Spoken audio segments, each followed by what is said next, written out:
Ռուսական զորքերը նոյեմբերի 8-ի գիշերը անօդաչու թռչող սարքերով և հրթիռներով համակցված հարվածներ են հասցրել Ուկրաինային։ Երկրի արտակարգ իրավիճակների պետական ծառայության տվյալով Դնեպրում բարձրահարկ բնակելի շենք է վնասվել, հրդեհ է բռնկվել, խաղաղ բնակչության շրջանում կան տուժածներ և 1 զոհ։ Թիրախավորվել է նաև Կիևը, վնասվել են քաղաքացիական օբյեկտներ։ Ռուսական կողմը հարվածել է Պոլտավայի էներգետիկ ենթակառուցվածքների, որոշ շրջաններում էլեկտրաէներգիայի, ջրի և ջեռուցման մատակարարումների խնդիրներ կան։ Ռուսաստանի ՊՆՆ-ն հայտնել է գիշերը 80-ից ավելի ուկրաինական աթեսը խոցելու մասին։ Ըստ գերատեսչության թիրախում են եղել Մոսկվայի, Կալուգայի, Սմոլենսկի, Ռոստովի, Վոլգոգրադի, Բելգորոդի, Սարատովի և այլ մարզեր։ Տեղեկություններ կան, որ երկրի տարածքում որոշ օդանավակայանների աշխատանքը սահմանափակվել է։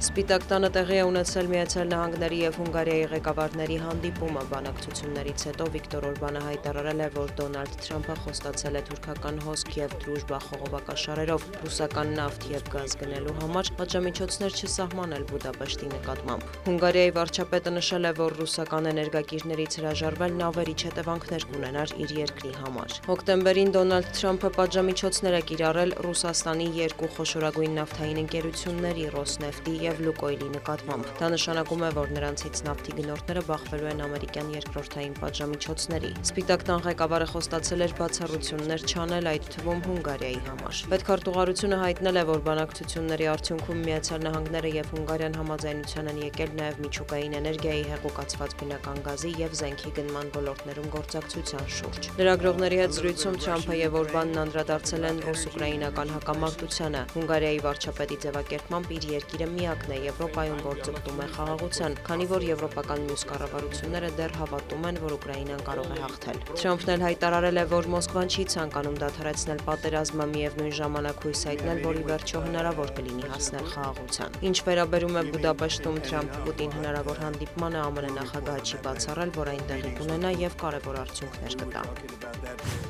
Համասն Իսրայելին է հանձնել ևս մեկ պատանդի աճյուն, Կարմիր խաչի միջոցով Գազայի հարավից տեղափոխվել է Թել Ավիվ նույնականացման։ Ցահալը խմբավորումից պահանջել է շարունակել հրադադարի գործարքի կյանքի կոչումը և փոխանցել մնացած աճյունները։ Նախկինում դեպքեր են եղել, երբ շարժման փոխանցած մարմինները չեն պատկանել հոկտեմբերի 7-ին գերեվարված անձանց։ Եթե նույնականացման արդյունքում հաստատվի, որ փոխանցված աճյունը պատկանում է իսրայելցի գերիներից մեկին, ապա Համասին պետք կլինի վերադարձնել ևս 5 աճյուն, ընդհանուր 28-ից։ Պաղեստինյան շարժումը հայտարարել է, որ աշխատում է գործընթացը հնարավորինս շուտ ավարտելու ուղղությամբ, սակայն մարմինների մեծ մասը փլատակներում է, ինչը բարդացնում է որոնումը։ Դոնալդ Թրամփը նախազգուշացրել է, եթե Համասը խախտի հրադադարի պայմանները և չվերադարձնի բոլոր աճյունները, Իսրայելը կվերսկսի ռազմական գործողությունները։